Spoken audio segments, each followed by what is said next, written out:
দুর্নীতিকে বন্ধ করা যায়। বাংলাদেশ শেখ হাসিনা কিন্তু গল্প বলতো, গল্প নয়, বাংলাদেশকে অবশ্যই কি বানানো সম্ভব? আপনারা সব জানেন এটা বানানো সম্ভব, সিঙ্গাপুর বানানো সম্ভব, শুধু দুর্নীতি বন্ধ করতে পারে। আপনাদের কি বিশ্বাস হয় জামাত ইসলামের দ্বারা দুর্নীতি বন্ধ করা সম্ভব? যদি বলুন, কি আপনারা বিশ্বাস করেন?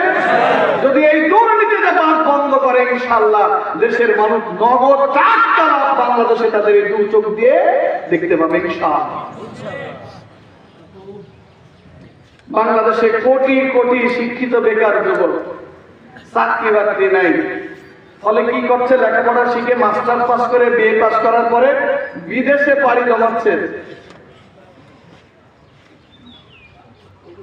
আমি আপনাকে এই স্টেজ থেকে নিশ্চয়তা দিতে পারি, যদি এদেশের মানুষ মনে করে আর আল্লাহ যদি কবুল করে, জামাত ইসলামী যদি দেশ পরিচালনার সুযোগ পায়, বাংলাদেশে বিধবা ভাতা আছে, বয়স্ক ভাতা আছে, এরকম আরো অনেক ভাতায় আছে।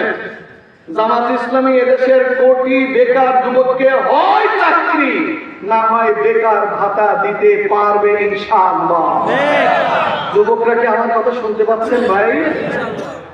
ভাই ৩,০০০ টাকার জন্য এমএ পাস করার পরে ৮,০০০ টাকায় চাকরির জন্য লাইন দেয় আমার যুবকেরা। আমি কথা দিলাম, জামাত ইসলামী যদি ক্ষমতায় যায় আপনাদেরকে বেকার ভাতার ব্যবস্থা করা হবে। বলবেন যে টাকা পয়সা কোন পাবেন স্যার?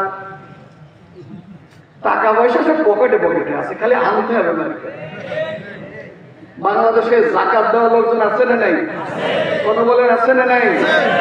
এই জাকাত দাতা মানুষকে দেশে জাকাত আদায় করে? নাম কাওয়াস্তে কিছু জাকাত আদায় করে।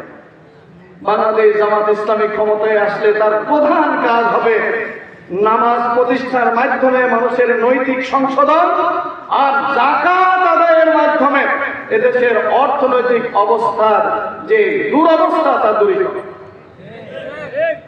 কোটি কোটি বিলিয়ন ডলার জাকাত আদায় করা বাংলাদেশে সম্ভব।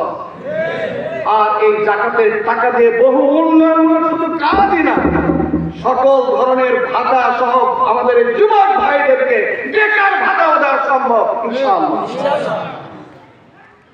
যুবক ভাইরা কি বেজার হইলেন কথা শুনে? এটা কি স্বপ্ন? এটা বাস্তব, সম্ভব।